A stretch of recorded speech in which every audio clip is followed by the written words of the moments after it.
to do the same thing, because I've never seen a market trade worse than silver has this past year relative to everything else. It's absolutely numbing. For silver to be at $20, 21.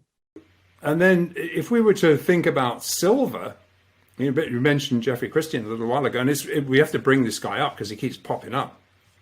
In 2015, he talked about 500 to 1 silver and quote unquote, so what? What's your thoughts there? Well, I'm a big silver holder, and I've been wrong about it for years. To me, it's the worst market I've ever seen in my life because of what they have done. And I give you my 2 cents of what happened. Back right after, you did such a great job with JP Morgan and got exposed. They got exposed in the whole thing.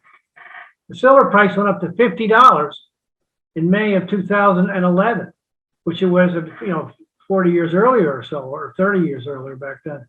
And I believe that they bought silver like crazy, physical silver all the way up. And then in 1st of May, they began bombing the market. Then they were not in the futures market at all because the open interest stayed the same at 135,000. The last month it started to go way up, and then it exploded years after that. But the point is, I believe that they have had this physical silver all this time and have been bombing the market all this time. Now, I know that they've disappeared in their futures positions, but that's just after they got fined something like $920 million for rigging markets. So what I think they did, it's just my opinion, they then shifted their positions to Bank of America, which is getting some attention, and or just used offshore accounts at Bank of America to do the same thing, because I've never seen a market trade worse than silver has this past year relative to everything else. It's absolutely numbing. For silver to be at $20, 21, it's ludicrous.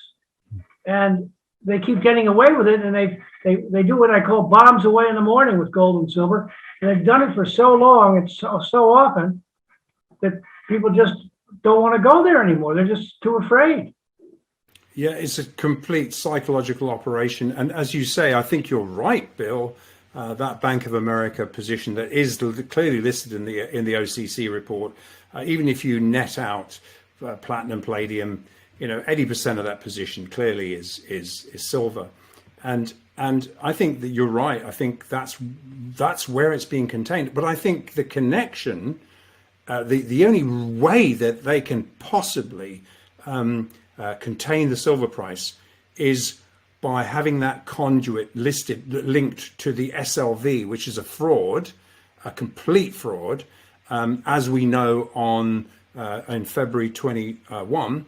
How 1.5 million ounces billion ounces was required, and they wouldn't go out and buy it. Yeah, it's extraordinary what's going on again. And I gripe about silver all the time. I've been doing so for a long time because, it's what has gone on in silver, and gold too, but especially silver, much more so. It's against everything I've ever learned for 50 years about why to be in the precious metals. You got to be kidding me. What the money printing, the debt, the price of oil, inflation, that's all they talk about. And silver can barely hold 20. What? And it just goes on and on and on. I expect it to change. And when it does, it's going to be explosive, I believe, beyond comprehension. But I've been thinking that for a while, and they just keep doing the same things. Yeah, there's no doubt in my mind the flywheel for keeping it contained is the fact that when anybody comes in to this to buy silver for whatever reason in the SLV, they just don't go and buy it. They double count it and or they don't buy it. And interestingly, now we have, as of the SEC filing for GLD